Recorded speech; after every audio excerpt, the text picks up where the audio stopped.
అమరావతిలోని తన క్యాంపు కార్యాలయంలో రాష్ట్ర గనుల శాఖపై ముఖ్యమంత్రి చంద్రబాబు నాయుడు సమీక్ష నిర్వహించారు. రాష్ట్ర ఖనిజ సంపదను సమర్థవంతంగా వినియోగించుకుని ఆదాయ వనరులను పెంచే దిశగా అధికారులు ప్రత్యేక దృష్టి సారించాలని సీఎం సూచించారు. ముఖ్యంగా beach sand, rare earth minerals, ముడి ఇనుమ వంటి విలువైన ఖనిజాలకు వాల్యూ అడిషన్ చేపట్టడం ద్వారా రాష్ట్రానికి గరిష్ట స్థాయిలో ఆదాయం సమకూరే అవకాశాలు ఉన్నాయని పేర్కొన్నారు. ఖనిజ వనరులను కేవలం తవ్వకాలకే పరిమితం చేయకుండా పరిశ్రమల అభివృద్ధి, పెట్టుబడుల ఆకర్షణ, ఉపాధి కల్పనకు ఉపయోగపడేలా దీర్ఘకాలిక ప్రణాళికలు రూపొందించాలని అధికారులకు ఆదేశించారు. అలాగే రాష్ట్ర ఖనిజ సంపద ఆధారంగా మార్కెట్ క్యాపిటలైజేషన్ కు ఉన్న అవకాశాలను సమగ్రంగా అధ్యయనం చేసి గనుల రంగాన్ని రాష్ట్ర ఆర్థికాభివృద్ధికి కీలక శక్తిగా మార్చే దిశగా చర్యలు చేపట్టాలని ముఖ్యమంత్రి చంద్రబాబు నాయుడు సూచించారు. ఆంధ్రప్రదేశ్ను దేశంలోనే పారిశ్రామిక అభివృద్ధికి కేంద్రంగా తీర్చిదిద్దే దిశగా కూటమి ప్రభుత్వం వేగంగా అడుగులు వేస్తుందని పరిశ్రమల శాఖ మంత్రి టీజీ భరత్ తెలిపారు. గత 5 ఏళ్లలో రాష్ట్రంలో పరిశ్రమల రంగం వెనుకబడిందని, అయితే గత 2 ఏళ్లలోనే 20 లక్షల కోట్ల పెట్టుబడులను ఆకర్షించడంలో ప్రభుత్వం విజయమైందని చెప్పారు.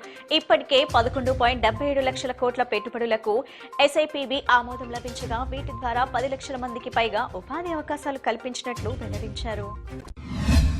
విజయవాడ తూర్పు నియోజకవర్గంలో ఓటర్ సమగ్ర సర్వే కార్యక్రమం నిష్పక్షపాతంగా జరుగుతుందని ఎమ్మెల్యే గద్దె రామ్మోహన్ అన్నారు. ప్రజాస్వామ్యాన్ని కాపాడే ఆయుధం ఓటు అని, ఆ ఓటును కాపాడుకునేందుకు ప్రతి ఒక్క పౌరుడు సహకరించాలని కోరారు. బిఎల్ఓలు కూడా ఎంతో సహనం, ఓర్పుతో 100% కార్యక్రమాన్ని పూర్తి చేయాలని కోరారు.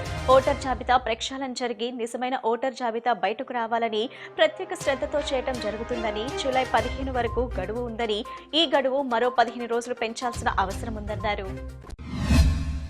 విద్యార్థుల ఉజ్వల భవిష్యత్తే కూటమి ప్రభుత్వ లక్ష్యమని సెంట్రల్ ఎమ్మెల్యే బోండమ్మ మహేశ్వరరావు అన్నారు.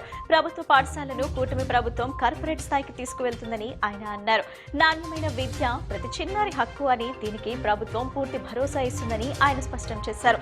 పిల్లలను చదివిస్తున్న ప్రతి తల్లికి ప్రభుత్వం ఆర్థిక భరోసా కల్పిస్తుందని తెలిపారు.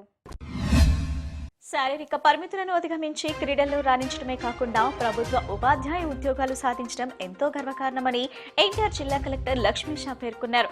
ప్రభుత్వం కల్పిస్తున్న అవకాశాలను సద్వినియోగం చేసుకుని పారా క్రీడాకారులు మరింత ఉన్నత శిఖరాలను అధిరోహించాలని ఆకాంక్షించారు. రైతులకు 2 లక్షల లోపు ఉన్న రుణాలను ఒకమారు రద్దు చేయాలని, అన్నదాత సుఖీభవను 50,000 రూపాయలకు పెంచాలని సిపిఐ రాష్ట్ర కార్యదర్శి గుచ్చుల ఈశ్వర్య డిమాండ్ చేశారు.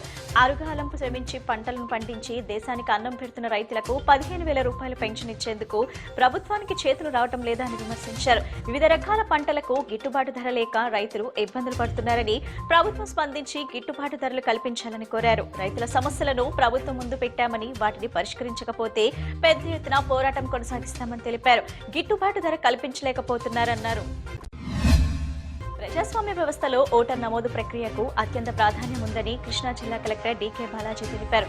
ఓటర్ల జాబితా ప్రత్యేక సమగ్ర సవరణ కార్యక్రమం ఎస్ఐఆర్ ప్రక్రియను పారదర్శకంగా, వేగవంతంగా పూర్తి చేయాలని అధికారులను ఆదేశించారు.